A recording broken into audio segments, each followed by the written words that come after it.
Ni wakati mzuri, nataka kama utaweza utainuka kwa mguu wako tu, tukaweze kumkaribisha mhubiri wa mahali hapa, kiongozi wetu, yule ambaye amenena na amebeba neno la Mungu. Mpe mabwana makofi mazuri.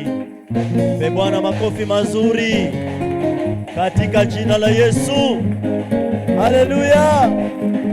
Haleluya. Haleluya. Haleluya. Haleluya.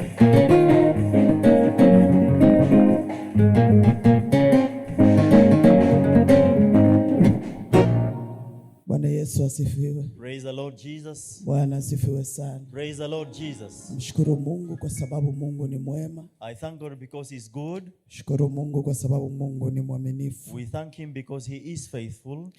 Unaposikia ushuhuda, When I listen to people giving their testimonies, kweli Mungu anafanya mambo. it is true, God is working out miracles. Na Mungu anaendelea kutulinda. And He's continuing to keep us.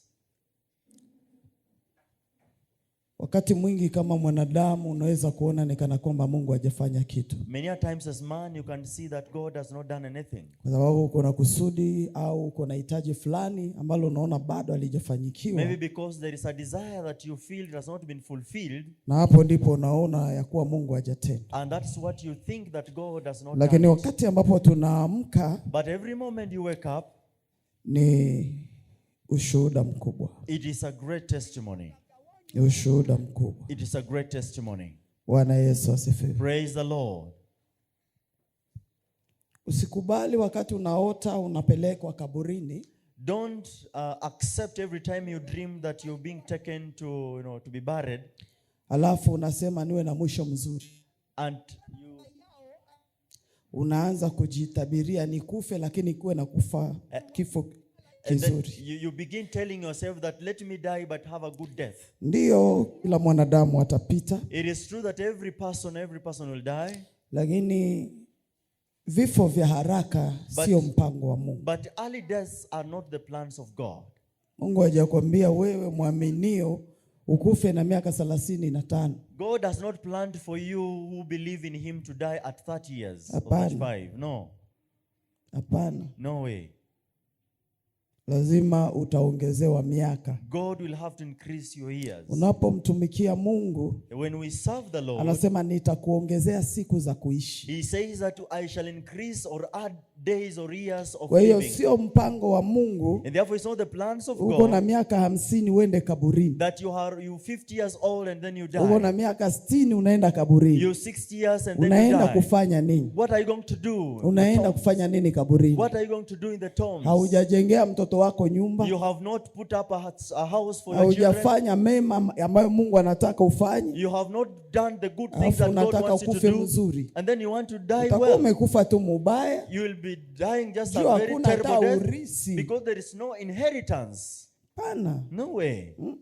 No. Mavifo za vile hapana. That kind of death, no, we refuse it. Lazima kuzikataa katika We jina have la to Yesu. refuse it in the name of Jesus. Bwana asifiwe. Praise the Lord. Nashukuru Mungu kwa ulinzi I thank God for His protection ambao anaendelea kutulinda na anatulindia watoto. that is continuing to provide for our children and also to us. Jina la Bwana libarikiwe. May the name of the Lord be praised. Unajua Mungu akikuonesha kitu lazima uombe. If God shows you something, you have to pray. Twenda kwa neno la Mungu. We shall go to the Word of God. Enda kwa neno la Mungu. The Word of God.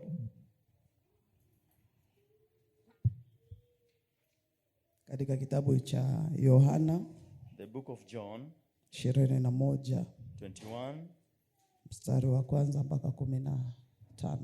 Verse 1 to 15. Baada ya hayo Yesu alijidhihirisha tena kwa wanafunzi wake penye bahari ya Tiberia.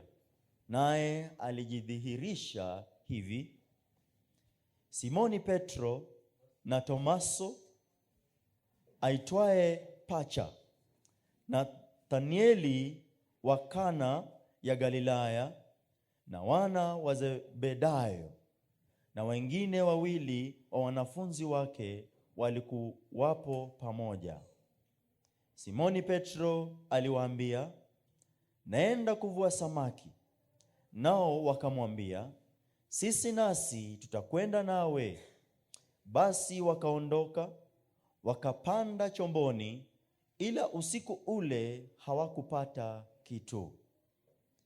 Hata asubuhi kulipokucha, Yesu alisimama ufuoni, walakini wanafunzi hawakujua ya kuwa ni Yesu. Basi Yesu akawaambia, wanangu,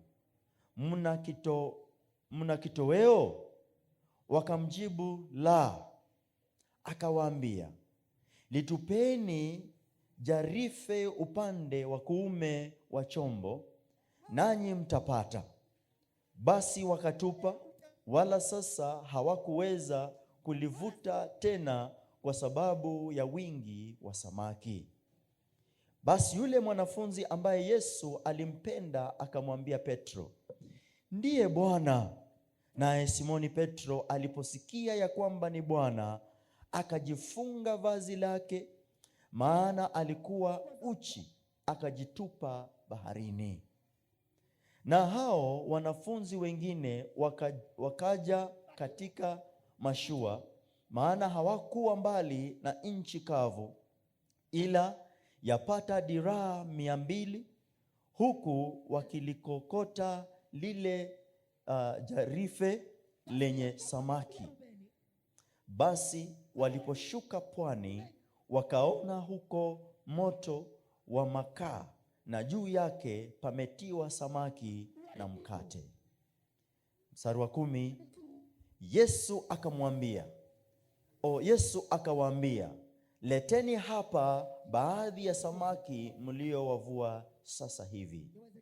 11, basi Simoni Petro akapanda chomboni, akalivua jarife pwani, limejaa samaki wakubwa 153, na ijapokuwa ni wengi namna hiyo, jarife halikupasuka. Teremka hapo chini. Verse 12, Yesu akawaambia, njooni mfungue kinywa. Wala hakuna mtu katika wale wanafunzi aliyedhubutu kumuuliza, nani wewe? Wakijua ya kuwa ni Bwana. Yesu akaenda akautua mkate, akawapa, na samaki vivyo hivyo. Hiyo ndiyo mara ya 3 ya Yesu kuonekana na wanafunzi wake baada ya kufufuka katika wafu. Endelea chini, nasema, basi walipokwisha kula, Yesu akamwambia Simoni Petro, je, Simoni wa Yohana, wewe wanipenda kuliko hawa? Akamwambia, naam Bwana, wewe wajua kuwa nakupenda. Akamwambia, lisha wana kondoo wangu. Amen. Amen. Bwana Yesu asifiwe. Praise the Lord. Bwana Yesu asifiwe sana. Praise the Lord Jesus. Nasoma kwa muda mrefu. I have taken time in reading. Katika kitabu hichi cha Yohana. In this book of John, yes. Na kichwa chetu cha neno nasema, headline says, Mungu hajamalizana na mimi. God is not yet done with me. Mungu hajamalizana na mimi.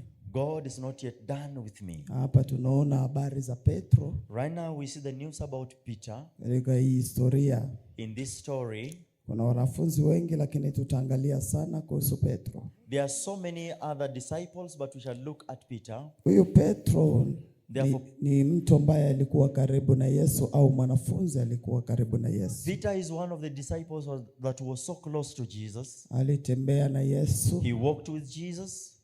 na alikuwa shujaa sana, and he was so brave, na alifanya vitu vingi sana. and he did so much things. Huyu Petro ni yule Petro ambaye wanafunzi wanaogopa This Peter is that Peter that when the other disciples wakati are wa afraid, zoruba, during that time of the raging lakini waters, Petro anamwambia Yesu, niruhusu nitembee but juu ya maji. Peter tells Jesus that allow me to walk on the Huyu water and come Petro to you. tunamuona anatembea kwenye juu ya maji. And we see Peter walking on top of water. Huyu Petro ni yule ambaye alimwambia Yesu, sitakukana. And Peter is one who said that I will not let's say forsake you, Hata Jesus. wengine wakikukana, Even when others shall forsake hata you, wengine wakikuacha, even when others shall mimi forsake siwezi you, kukuacha. I will not forsake you. Huyu ni ule Petro ambaye Yesu anakuja kukamatwa. It is the same Peter we see when Jesus is being arrested. Wanafunzi wengine walienda nyuma, Other disciples were afraid, lakini yeye alichukua upanga but akakata Peter mtu took a sikio. dagger and was able to chop that Kwa hiyo trigger. huyu Petro ni yule Petro ambaye tunamuona mwanaume shujaa, And we see this Peter, one who was so brave, au kijana shujaa or young man who was so brave, ambaye yuko karibu au pembeni na Yesu. and is very close to Jesus. Lakini tunapoendelea As we continue to read, tunaona huyu Petro we see the same Peter. anamkana Yesu, He is rejecting or forsaking Jesus. anamkana Yesu, He rejects Jesus. na hakumkana Yesu tu, And he didn't just forsake or lakini reject Jesus, anamkana Yesu mara tatu. but he rejects him 3 times. Mara tatu He rejects him 3 anamkana times. Yesu. He rejects Jesus.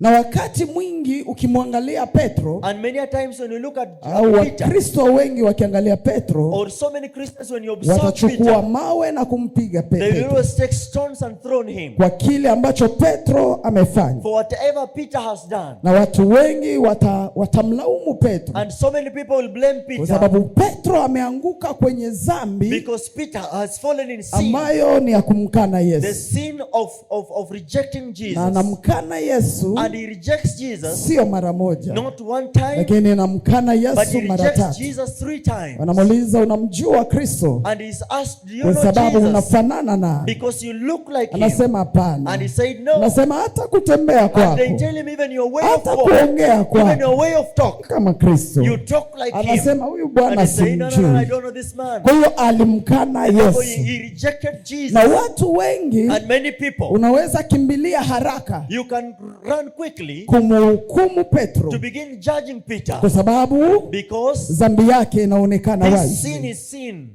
Dhambi yake His sin inajulikana. is known. Asifiwe Yesu. Praise be to Kwa Jesus. sababu Mungu anafichaka siri. Because God will Kwa hide sababu always watu your wangelijua secrets. siri If yako, people could know your secrets, kila mtu angekukimbia. everyone will be running Lakini away kuna from you. Mungu mbinguni There is a God in heaven anatufichiaga siri, that always hides ndio us tunaweza from our hata shame. kuonekana mbele za And that's why watu. we are able to be Lakini seen kuna before men. dhambi au kuna But shida there's a problem ambayo inaweza kumpata mtu that can find someone wazi. in the open. Bwana Yesu asifiwe. Praise the Lord. Bwana asifiwe. Hallelujah. Kwa hiyo watu wengi wanatembea na roho ya Petro. Many people are walking with the spirit of Tuko Peter. hapa kanisani lakini tunatembea na roho ya Petro. We are in church but you're walking with the spirit of Peter. Roho ya Petro ni roho gani? What kind of a spirit of Watu is wengi this? hawataki kushukuru kile Mungu ametenda. Many people don't want to thank God of what Wana he has done. roho ya kukataa. They have that spirit of rejection. Mungu amekubariki unakataa. God has blessed you but you don't want to Ukiingia accept. kanisani, When you come to church, kinachoonesha whatever you una show, roho ya there Petro. is a spirit of Peter. Hakuna furaha, There is no joy. hakuna sifa. There is no praise. Watu wengi wameshindwa kuja na Many people sifa are not able to carry praise nyumbani mwa in the Mungu. house of God. Kila mmoja aliye hapa Everyone who is here, unamuona yuko na you huzuni, see them every time being furaha there is imepotea, no joy in na them. And ukimuuliza when you ask them, anaweza kusema Yesu they'll say hajatenda that Jesus has not done au it for me, Mungu or hajatenda. God has not done it Na for me. hivyo hivyo watu wanaingia And the kanisani, same way people get to church, wana aina mbili, and there are two types. wana aina mbili. There are two Kuna types. mtu ana roho ya Petro, There's one who has the hata spirit of kama Mungu Peter. ametenda, Even when God has done yeye it, kwake anaona ni kana kwamba hakuna to kitu. them they feel there's Lakini nothing. kuna roho ya But there Yeremia is the spirit of ambaye Jeremiah anasema kama that nikinyamaza, is saying that even if I keep quiet, nisiposifu even if I au don't praise, if I nisipoongea, don't talk, mifupa yangu inapata moto. even my bones Lazima are burning. nitaingia malangoni mwa Bwana na kusema and asante, say thank you. kwa sababu huyu Mungu Because this God, hata kama hajatenda kile nimeomba even jana, if he has not done lakini what I ametenda prayed mambo for, makubwa but he has done great katika wiki things. mzima In the hii. entire week, Amekuwa Mungu he has been mwaminifu. God that's faithful. Katika wiki hii In this week, amenilinda na He has kunihifadhi, kept me and protected ananilinda me. wiki, he has kept me the entire ananilinda week. mwezi, He has kept me the ananilinda month. He has mwaka. kept me 1 Leo year. nafikisha miaka And I hii, am now this amekuwa old. upande And wangu. he has been on my Ninayo side. sababu I have every ya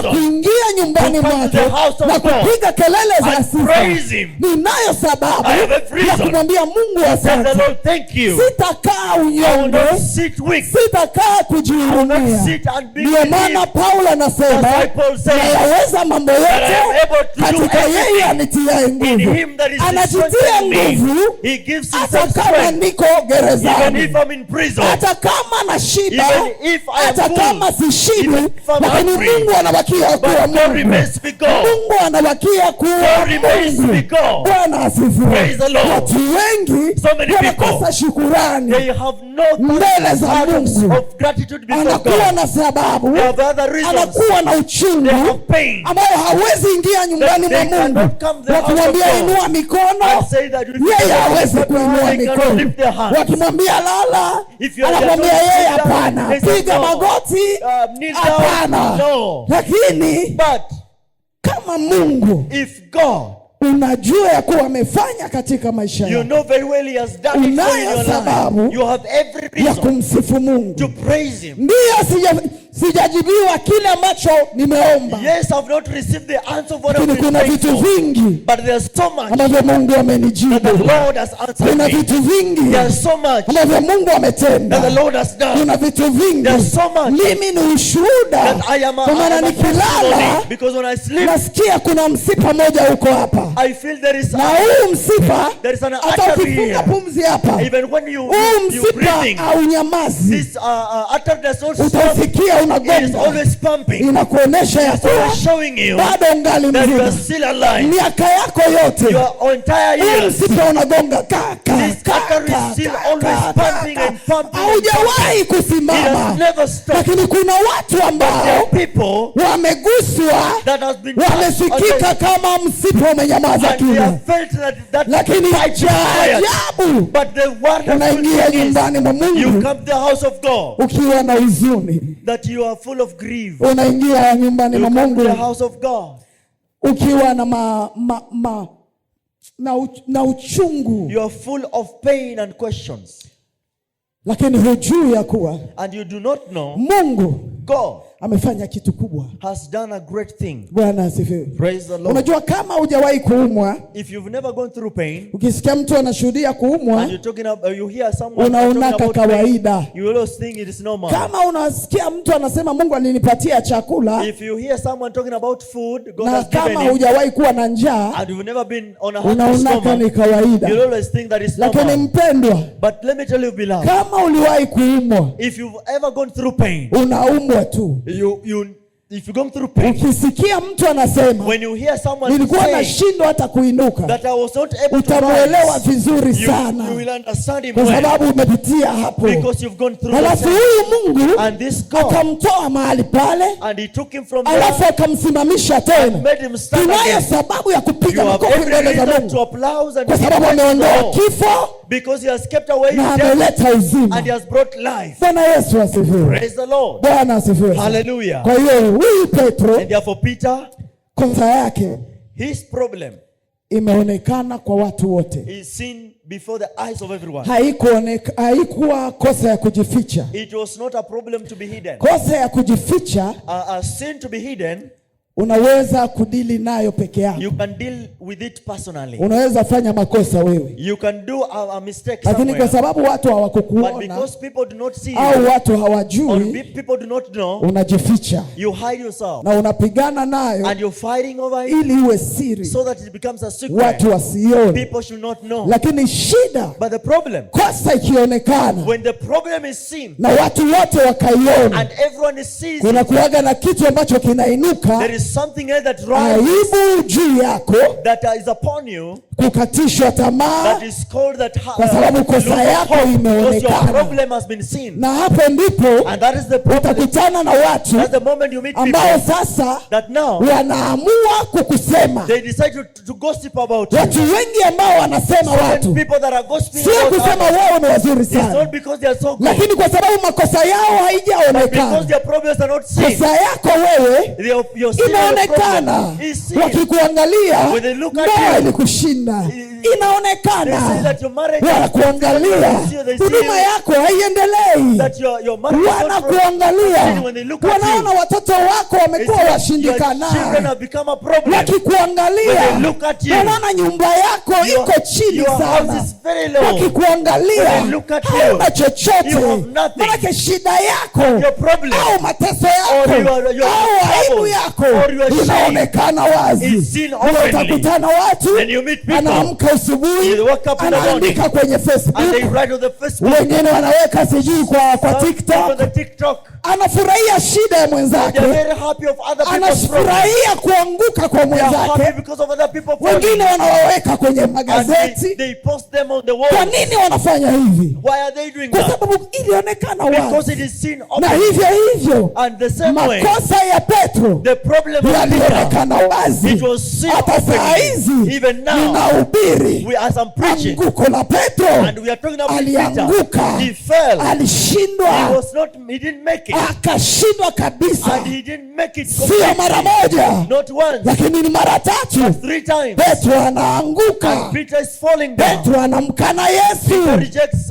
Jesus. Kwa hiyo shida ya mtu And therefore, someone's problem au makosa ya or mtu, someone's watu wengi mistake, wanapiga people makofi will always celebrate kwa sababu watu wameaona. because they have seen. Anasema huyu atatuhubiria nini? How will this one talk to Na japo us? kuna jambo limemshinda And yet maishani there is something mwake, he's not able huyu to make mtu it in atatuambia life. nini? What will this one Na tell japo us? watoto wake And yet hawaongoki, their children, they have nothing. watoto wake wako shida Their children are tupu, full of trouble. kwa sababu hiyo inaonekana Because it is wazi, seen openly. na hiyo inaleta And shida. that was will bring Watu all sorts of wanapokuona problems. People, they look at you, wanakuhukumu, they are always judging lakini you. mchana wa leo nataka But this is what I kukuambia want to tell you. Mungu hajamalizana na God wewe. is not yet done with Wanadamu you. wanaweza Men kuona can look at you wamemalizana na and think they wewe, are done with you. watoto wanaweza malizana na Children can be wewe, done with you.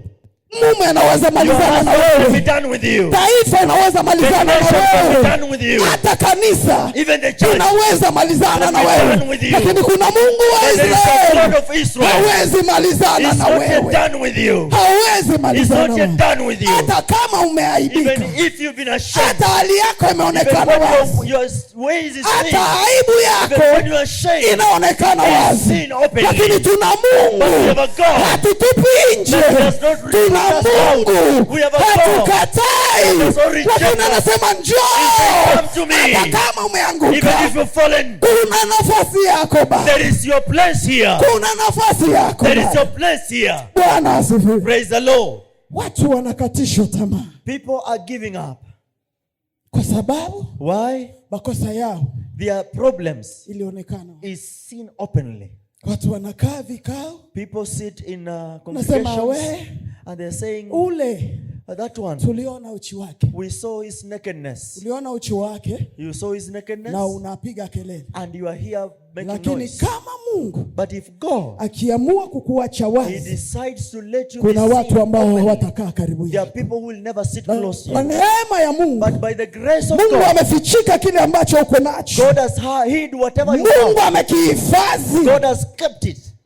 na ndio maana nyamaza And that's why you have to keep quiet. kwa aibu ya wale ambao zao zimeonekana. For those whom their shame is being seen. Kwa hiyo unapata wale ambao wamepata aibu, Then you find those who are ashamed. wengi wamekata Many tamaa, of them have given up. wengi wamevunjika Many moyo. have given up. Alikuwa anakuja kanisani mstari wa They mbele, used to come to church so early, lakini anakuwa anakaa anashindwa kuja but now kanisani. sit down in the house, not able to Anasema attend mimi services. naweza tena kutumikishwa Saying na that, Mungu. am I able to serve again? Mbona Mungu ni kana kwamba Mungu It's hakuniita, like God didn't call me. nimeshindwa I am hapa. not be able to do kwa sababu this. tayari Facebook yote The wameniona. entire Facebook is Tayari habari zangu zimeongelewa. news. It's been all over. Tayari watu wamehukumu. Already are judging. Tayari dunia inaona Already the entire mimi world is ni seeing kitu ambacho that sifai. I am nothing. Na hapo ndipo hatari And that's why the danger ya watu wenye kushindwa. of those who are defeated. Mara nyingi Many a times mtu akishindwa when someone is defeated, anarudiaka nyuma. always goes backslide. Mtu akishindwa When one is defeated, anaanza kuona begins to look hakuna around. nafasi There tena is no position ya for yeye me kumtumikia that Mungu, I can ya serve the Lord. kurudia tena I can also serve the na Lord and kumwambia come back Bwana and nisamehe, tell him, forgive me. Bwana nihurumie. Lord have mercy on Kile me. kitu anafanya Whatever he does, anaamua kurudia he nyuma, decides to backslide.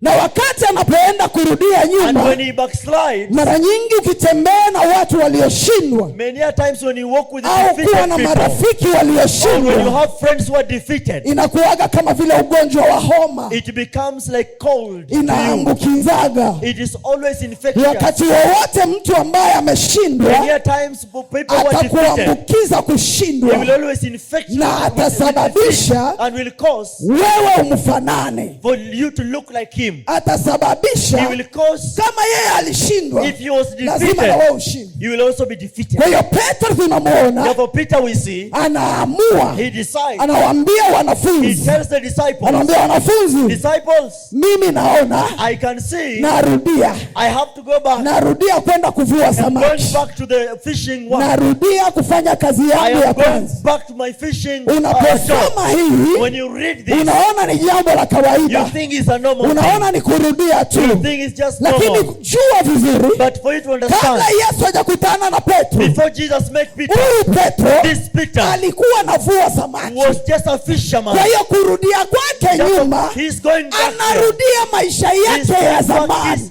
old life. na anawaonesha And he's wanafunzi, showing the disciples mimi narudi. that I'm going back. Na hao wanafunzi And the disciples, wanaamua, they decide. hata hawakuwa wavuvi, They were not wasema fishermen. acha tukavue pamoja na Let wewe, us go and fish with you too. acha tuende pamoja na Let us wewe. go together Na with you. kitu hawaelewi, And what they don't understand, kitu ambacho hakikukusaidiaga zamani, whatever didn't help you before, hakikujaza zamani, it didn't help you before. hata ukirudia And if you go back to it, it hakitakusaidia. will never help you. Wakati wowote maishani, And yet times in kitu life, ambacho umeachana nacho, whatever you ever pursue, unapokirudia when you go back to it, hakitakusaidia. it will never help you. Hakikusaidia It mwanzo, will never na help you hata before. sasa Even now when unapokirudia you go back to it, itakuwa mbaya it zaidi. will be more dangerous. Bwana Yesu asifiwe. Praise the Lord. Kwa hiyo huyu And therefore God, Petro therefore Peter, anarudia, he goes backslides. anarudia nyuma. He backslides. Wanafunzi wanasema, And then the disciples say, tunafanya nini hapa? what are we doing here? Ile muujiza Yesu alikuwa anafanya hayupo tena. The miracles that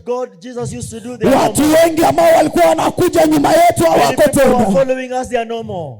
Ile ishara tuliziona haziko So many tena. signs we used to see, Kwa they hiyo are no more. wakakaa chini, Therefore they sat down. wakaona maisha They yamebadilika, looked at life, it was changed. hali hii imekuwa The ngumu. situation was hard. Turudie tena Oh, well, no one is mahali coming back to us. tulipokuwa. Let us go back to wherever Kuna we were. hatari It is danger kurudia nyuma, going backsliding. kuna hatari It's danger kukata tamaa, losing hope. kuna It is hatari danger kumwacha Yesu. when you forsake Unaweza Jesus. kujua kitu, You can know something, lakini kile kitu hakitakusaidia but that kama thing will hauna never Yesu. help you if you do not have Kwa hiyo Jesus. unaangalia Petro, Then you look at Peter. kama ni mahali ambapo wangepeana diploma If there was a place he could give a diploma wampatie Petro to give kwa Peter sababu ya kuvua, because of being a fisherman, angepewa. he could be given. Kama ni vikombe au zawadi kwa sababu ya kujua kuvua, wangempatia If Petro, there were prizes for fishermen, he could have received kwa sababu some. Petro Because Peter, alijua kuvua sana. he understood how to Huyu fish. Petro For Peter, alijua njia gani za kuvua, he understands tactics hata of kama fishing. bahari iko aina Even gani, when the sea is lakini whatever alijua trouble, he understood jinsi ya kupata samaki. how to find fish. Lakini alipoenda, But when he went back, Biblia inasema ya the kuwa Bible says Petro Peter, na wenzake together with his friends, wakaingia baharini, they went to fishing wakatupa nyavu. and they threw away Walipotupa their net. nyavu, When they threw their net, Biblia inasema ya kuwa the Bible says wakavua usiku kucha, they tried to fish all night lakini long, samaki hawakupata. but there was no harvest. Wakatafuta mbinu They zote tried every tactic ili waweze kupata for them samaki, to harvest fish, lakini hawawezi but kupata there's no way samaki. they got Na anything. hiyo ndio kitu inauma And that sana, is so painful. na watu wengi wako And hivyo. many people are like that. Wamefanya kazi They sana, have worked so hard. wametumika They sana, have served so lakini hard. hakuna kitu. There's nothing. Wametumia mbinu They have zote, used every tactic, akili zao, all their brains, ufahamu all their wao, knowledge, nguvu yao, all their strength, lakini hakuna but there is kitu. nothing. Nataka I kukuambia, want to tell you, unaweza kujua you sana, can know so much. unajua kuweza You sana, have so much ukadhani knowledge. ulisoma And you sana, think you went to school. ukadhani vile uko And you think nazo that whatever ni you kwa have sababu ya nguvu is because zako. of your strength. Acha nikuambie, Let me remind you, Mungu asipoweka if God mkono does not have his hata hand, ufanye kazi even sana, whatever you shall do, hautapata you kitu. shall never find anything. Unapata kitu You shall find this. wakati Mungu You shall find something when yuko God pamoja nawe. is together with you. Biblia inasema Bible says, sio wale wanajua kukimbia sana not those who know how to rest ndio wanatokeaga kuwa are the washindi. ones who are winners. Unaweza kimbia sana You can rest so hard, lakini hautatoka mshindi. but you will not be a winner. Unaweza kujiinua sana You can lift up yourself so much, lakini ukatokea bure. but you come out Kwa hiyo useless. unapojitazama Therefore, when you look at yourself, hauna haja ya kujipiga you have no kifua reason to boast ya kusema hivi nilivyo and navyo say that whatever ni I kwa have sababu mimi is najua because I na know. wengine hawajui. Others do not know. Unampata mtu You anaringa find someone kwa sababu yeye ana uwezo saa hizi, He's being ana kauwezo he kadogo, has some power. anadharau He watu, looks down upon anaona people. kama He thinks, no, this hata one. akiingia kwa nyumba ya When he Mungu gets to the house of anajiona God, kama watu wengine wote wako he chini. sees that other people Nataka are useless. I kukuambia want to remind ni you, kwa neema tu, by grace, ni kwa neema it is tu, just by grace, sio kwa nguvu yako, not by your strength, sio kwa uwezo not by your wako, power, sio kwa kujua kwako, not by your ni knowledge. neema It is tu, by grace. neema tu. Praise. Bwana asifiwe. Praise the Lord. Petro Peter, usiku kucha all night long, na wenzake together with his friends, ambao waliamua kuacha, that they decided to forsake. na Wakristo wengi wanaamua kuacha. So many Christians have decided to forsake. Unajua shida ya kufanya makosa mbele ya Wakristo, The problem of, making a mistake before Christians. Wakristo wanahakikishaka dhambi yako haitafutika. Christians will always make sure that your sin is never wiped away. Fanya tu makosa, Wakristo wanajua. Try to do anything before their Hata faces. ulitubu, Even when you repented, watakukumbusha dhambi yako. they will always remind you of your sin. Ukitokelezea tu, When you only appear, si ni ule, it is that one. ni ule It is that one. Wakristo. Christians. Maana Mkristo A Christian, anakupelekaga kwa kona, they will always push you to a corner, and then you ask yourself, is he Jesus? kwa sababu Yesu Because Jesus njoo alitukufia, is the one who died for us. yeye njoo alituokoa. He's the one who saved us. Lakini wewe ni nani But who are you? ambaye unanitesa tu? That you are just on my Kwa sababu kosa yangu because my face, ilionekana it wazi, was seen openly. kwa sababu kosa yangu Because my sin, watu wote wanaijua. everyone knows it. Hiyo ndio tabia wa Kristo. That's the problem with Christians. Mkristo anaweza kukutesa Christians can make you akaonesha dhambi yako and show your mpaka sin ukaacha Mungu, until when you forsake God. ukaacha Mungu Until when you forsake kwa God. sababu ya yale wanakuongea. Because of whatever they are talking about Ukifika you. tu kwa kiti When you just sit somewhere, unakutana mtu anabadilisha hata mahubiri, anaanza kukuhubiri juu ulishindwa, juu ulianguka, kwa sababu kosa yako ilionekana wazi. Bwana atusaidie sana. May the Lord help us. Bwana atusaidie May the sana. Lord help us. Lakini acha nikwambie, But let me remind you, Yesu alipofufuka when Jesus resurrected, hakufufuka tu, he didn't resurrect, lakini kuna jambo ambalo alikuja naye. but he came with something. Biblia inasema ya kuwa Bible says alipofufuka when he resurrected, hakupaa mbinguni siku moja, he didn't go to heaven. lakini sababu ya kutokupaa mbinguni For him not to go alikuwa anataka kumtafuta he mmoja wanted to find one aliyepotea, that had got lost. na huyo mmoja That yawezekana ni mimi, na huyo mmoja yawezekana ni wewe. Hakupaa moja kwa moja. Huyu Yesu ni wa upendo, huyu Yesu ni wa huruma. Haoni kama wanadamu wanavyoona. Ndani ya ufufuo kuna urejesho. Uelewi? Ndani ya ufufuo kuna kurejeshwa. Maana yake ya urejesho, ulikuwa umepotea, ulikuwa mbali, lakini anakurudisha. Anakuambia rudia nafasi yako uliyopoteza. Anasema aliacha 99. Napenda hiyo, napenda hiyo, napenda hiyo, napenda hiyo, kwa sababu kama asingekubali kuacha 99, mimi singesimama leo, singesimama leo.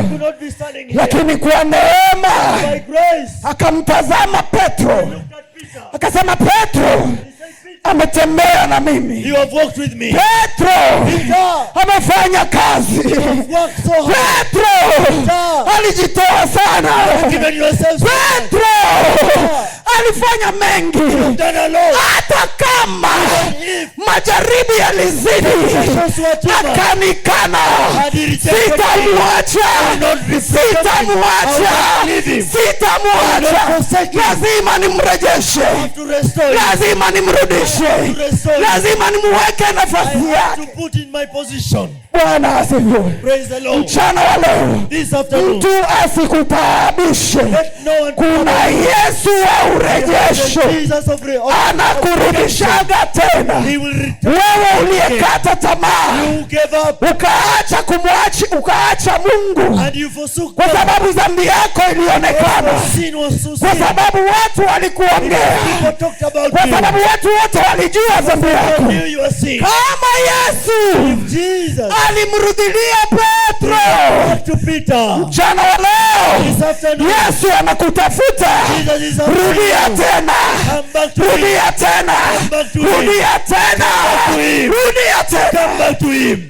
Kuna urejesho. There is restoration. Kuna urejesho. There is restoration. Haijalishi. It doesn't matter. Ulianguka mara ngapi? How many times you fallen? Haijalishi. It doesn't matter. Dhambi yako imeonekana sana. How much your shame has been seen. Rudia.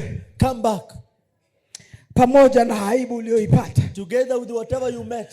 Hata picha zilionyesha. Even your pictures were so bali kuona tu kabisa ulifanya dhambi. And everyone saw you sinning. Lakini ufufuo, but there is a resurrection. Una urejesho. There is redemption in it. Una urejesho. There is redemption in it. Una urejesho. There is redemption. Kwa hiyo usimwache Mungu. Therefore don't forsake God. Kwa sababu because uliandikwa that you are kwenye mitandao. You are written or usimwache Yesu. Kwa sababu kila mtu amekuongelea wewe, talked about you. Usimwache. Do not forsake him. Kuna urejesho. There is a redemption. Kuna urejesho. There is redemption. Biblia inasema ya kuwa Bible says wakiwa kando ya mto, while they were at the seashore, Yesu akatokea. Jesus appeared. Lakini hawakumjua. But they didn't know him. Hawakujua kuwa ni Yesu. They did not know that it was Jesus. Wako kwenye kando they are just at the seashore, ya bahari, at the seashore. Halafu Yesu, and then Jesus anakuja anawauliza. He appears to them and asks them habari ya kupata kitu, the news about getting something. Anasema poingia kwenye ile bahari mlifanyikiwa. When you got in the sea for fishing, did you? Lakini wao wanasema, and then they say hakuna kitu. No, there's nothing we have. Tumefanya kazi. We have worked so hard. Tumefanya sana. We have done it so hard. Lakini hatukupata kitu. But we didn't get anything. Kwa nini hawakupata kitu? Why didn't they get anything? Walirudi peke yao. Because they went back alone. Walirudi pale Mungu aliwatoa ndo wakarudia tena. They went back to where God had saved them from and they went back there. Lakini Mungu wa huruma, but the God of grace and mercy, akawahurumia akawafuata tena. Had mercy on them and followed them again. Akamwambia Petro, and he told Peter, Naambia rudieni kwenye hii bahari. Let's go back to the sea. Rudieni kwenye hii bahari. Let's go back to the sea again. Ambayo mlifanya kazi usiku wote. That you've worked all night long. Na hakuna kitu mlipata. And there was nothing that you got. Akamwambia Petro. And he told Peter, mlitupa mara ya kwanza upande wa kushoto. You threw your net on the left side the first time. Kwa sababu mlizoea. Because you are used to. Siku zote mlifanyikiwaga upande wa kushoto. Many a times you've always made it na akili yenu na mawazo yenu. And your entire knowledge and najua upande wa kushoto. You know that on the left side. Lakini mimi nimekuja. But I have come. Hii wavu that msitupe tena upande wa kushoto. Let you not throw it on the left. Lakini tupeni upande wa kulia. But throw it on the right. Walipotupa upande wa kulia. When they threw it on the right. Samaki they had a catch. Zikajaa kwenye wavu. A catch of fish that was so full in the net. Ninaporudi nyuma kidogo. When I go back there, up there.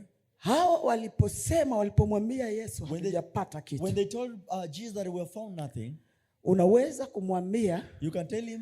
Unajiuliza mbona Yesu anajua vyote? And you're asking why does Jesus know everything? Na kwa nini anauliza? And yet he's asking.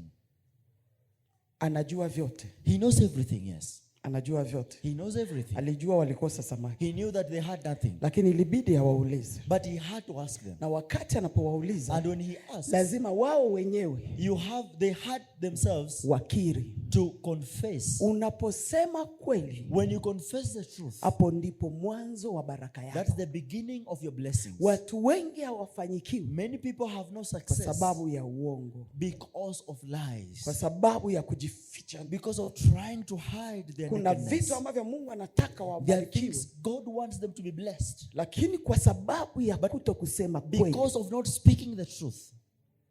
Wanakuwa na shida. They have lakini wakati unasema kweli. But when you speak the truth. Ndio Mungu anashughulikaga na wewe. That's when God comes. Na ndio maana akawauliza. That's why he tells them. Ask them. Na wao wakasema kweli. And they spoke the truth. Hatujapata kitu. We have found nothing. Hatujapata kitu. Nothing have we found. Biblia inasema ya kuwa. The Bible says. Samaki zikajaa. That their net was full. Wakavua samaki kama 150. They had ambao ni wakubwa wakaleta. Of fish that was so alafu Yesu akiwa kando ya bahari. Jesus was sitting akatengeneza breakfast. He had a breakfast for them. Walipokuwa kwenye maji. When they were in the sea. Wakiangalia zile samaki. When they are looking at the fish. Hawakuwa wanamwangalia Yesu. They were not looking at Jesus. Lakini mara moja wakagundua. But at once they realized. Huyu ni Yesu. This is Jesus. Huyu ni Bwana. This is the Lord. Jua kuwa alikuwa amekufa. Though he was dead, yes. Na wakati anafufuka. And when he rose again. Walikuwa hawajamuona. They had not seen him. Lakini Yesu akatokea kwao mara ya kwanza. Appeared to them their first time. Akiongea nao hawakujua zaidi. They didn't understand. Lakini wakati wanaona zile samaki. When they see the wako wanaangalia samaki. When they're looking at the fish. Na wamwangalie Yesu. And they don't look at Jesus. Lakini wakagundua. But they realize. Huyu aliye karibu yetu. The one who is close to us. Ni Yesu. Is Jesus. Huyu aliye karibu yetu. The one who is close to us. Bwana amefufuka tena. The Lord was resurrected. Kwa hiyo unaweza kuangalia katika maisha yako. You can look at your life. Hata kama umuoni Yesu. Even though you are not seeing Jesus. Lakini yale ambayo unayaona maishani mwako. Unasema huyu ni Yesu. This is Jesus. Unaweza jiangalia. Ukasema uzima ninao. Ingawaje simuoni Yesu. Wala simwangalii Yesu. Lakini yale yanatendeka maishani mwangu. Ni Yesu. Ananipa uzima. Ni Yesu. Nilikuwa nataka kukufa na Mungu akaniokoa. Huyu ni Yesu. Inawezekana simtazami hivi, lakini naelewa kila kinachofanyika katika maisha yangu ni Yesu. Ni Yesu. Is Jesus. Aweza kuwa simuangalia. Maybe I don't look at him. Walikuwa hapo. They were there. Macho yao haikumwangalia Yesu. Their eyes were not at lakini Jesus. Yale mambo wanayaona. But what they were seeing. Wakasema huyu ni Bwana. They said this is. Biblia inasema Petro alikuwa uchi. Peter was naked. Akiwa uchi. While naked. Akajua huyu ni Yesu. He realized it was Jesus. Akakamata nguo akavaa. And then he had his wrapper. Alipokamata ile nguo anavaa. Biblia inasema akajirusha kwenye maji. He threw himself into the waters. Na mtu yoyote and anybody akienda kwenye maji when you throw yourself lazima avue nguo. You have to remove your clothes. Lakini Petro But Peter, alipojua huyu ni Bwana, when he realized this was the kavaa Lord, vazi, he put on his clothes, akaingia kwenye and he maji. got into the water. Na ukiangalia ni kama upumbavu. When you see that it was like na ndio inafanyika hivi. Mtu ukikutana na Yesu, kuna watu wanaweza kukuambia kuna mambo unafanya ni ya upumbavu, lakini umekutana na Yesu. Mtu anapomtazama Petro, wanaona ni ujinga kuingia kwenye maji, lakini Petro anajua aliye karibu yangu ni Bwana. Acha nijifiche aibu ya uchi wangu. Bwana Yesu asifiwe. Bwana asifiwe. Kwa hiyo Biblia inasema ya kuwa the Bible says walipotoka kwenye maji, when he got out of water, Yesu akamwambia njooni tule. And Jesus asked them to come and kulikuwa na samaki breakfast with him. Na mkate. There was fish and bread. Kisha wakaanza kula. And then they began to eat. Wakaanza kula. And they began to eat. Walipokuwa wanakula, while they were eating, Yesu akamtazama Petro. And Jesus looked at Peter.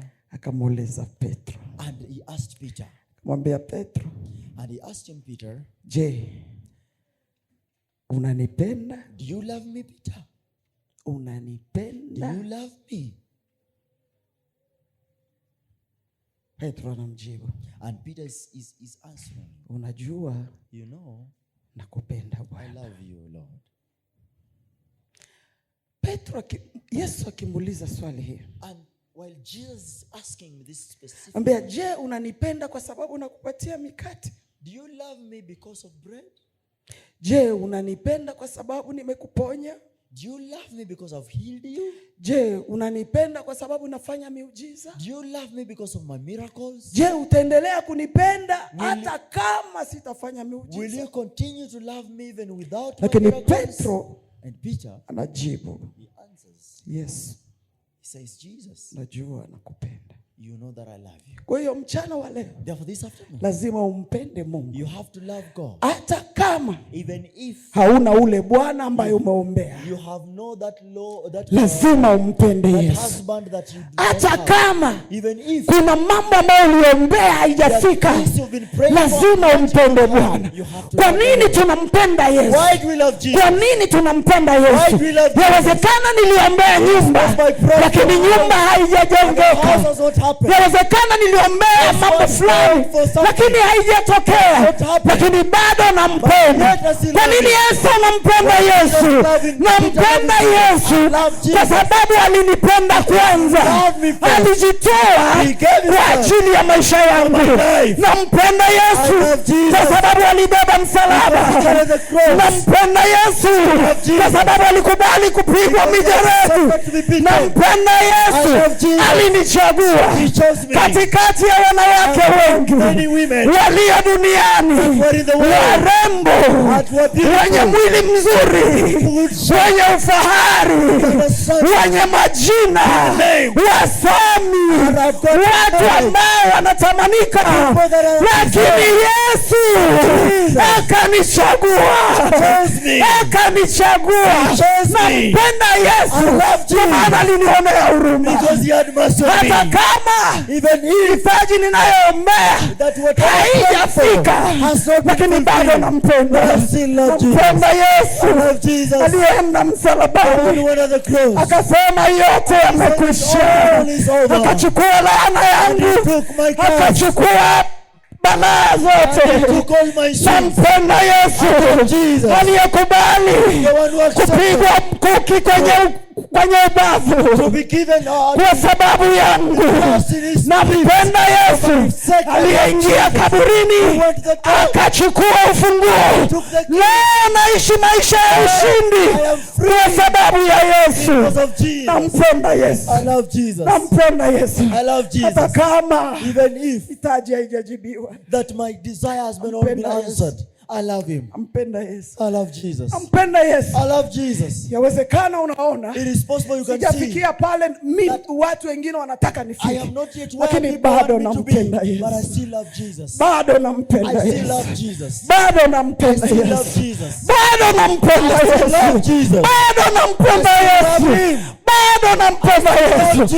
Wengine wanaweza kukaa wanasema hana kitu. Ndiyo, sina kitu, lakini nina Yesu.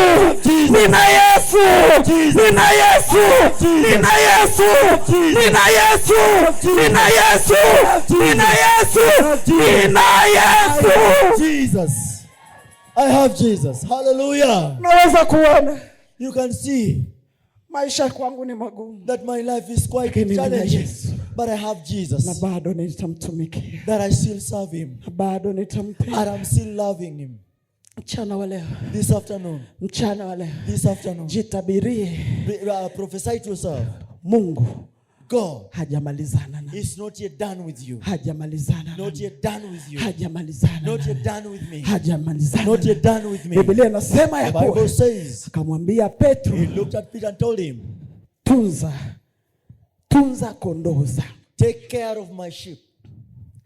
Yesu anamwambia hivi. And Jesus anamwambia hivi Petro. He tells him, Peter, sijui kama unaelewa hiki. I don't know if you understand this. Kumbuka ni huyu alimwacha. Remember that he forsook him. Alimwacha Yesu. He forsook Jesus. Akaonekana hana. And he had like nothing. Dhambi yake ilionekana. His sin was sin all over. Lakini Yesu anamwambia, Jesus tells him, unanipenda? You love me? Akamwambia ndio. Yes, I see. Akamwambia chunga tend kondoo zangu. My sheep. Kumbe instead, anapokurejesha, when he restores you, hatazama kizambi zilizofanya. Anapokurejesha, when he restores you, anakupatiaga tena kazi. He gives you a mchana wa leo simama tena.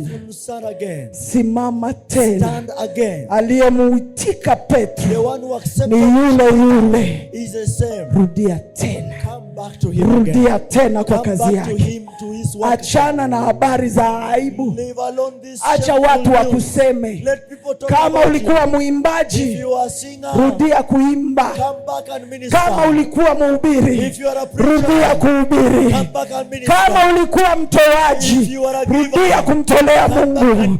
Kama ulikuwa unafagia, rudia kufagia. Yesu hajamalizana na wewe. Hajamalizana na wewe. Achana na watu. Therefore today, ambao wanaona aibu yako. I don't know who is it that is looking at our shame. Anaona tu aibu yako. Just looking at our shame. Juu dhambi yako, because of your sin, ilionekana. The one that was sin. Wewe yako ikionekana. Even yako ikionekana. If you as a sin, internet itafungwa. The entire internet shall break down. Yako ikionekana. If you as a sin, tuko hapa. So we are here. Si ni kweli? Is right. Lakini umekaa kuhukumu tu. But you're there just a judge. Mtu ashakutana na Yesu, amemsamehe dhambi, wewe bado unamhukumu. Someone has met Jesus, God has forgiven him his sins, and you're still there just talking about it. Ule alikuwaga shoga. Oh, that one was ndio nilikuwa shoga. Yes, I was. Lakini Yesu aliniita. But Jesus has called me. Na Yesu akanisamehe dhambi. Jesus has forgiven my sins. Na Yesu akanirejesha. And God has leo naitwa mwana wa Mungu. I am called the son of God. Siko tena ule wa jana. I am no longer the same person that I was. And I'm called the child of God. Na mbingu nitaingia. In heaven kwa sababu Bwana God amenirejesha. Has restored me. Bwana amenirejesha. The Lord has restored me. Rejea kwa Yesu. I come back to Jesus. Rejea kwa Yesu. Come back to Jesus. Rejea kwa Yesu. Come back to Jesus. Achana na watu kukuona vile wanakuona. Leave alone those people who are looking at you the way they are looking at you. Rudia kwa Yesu. Come back to him. Simama na miguu yako. Just rise on your feet.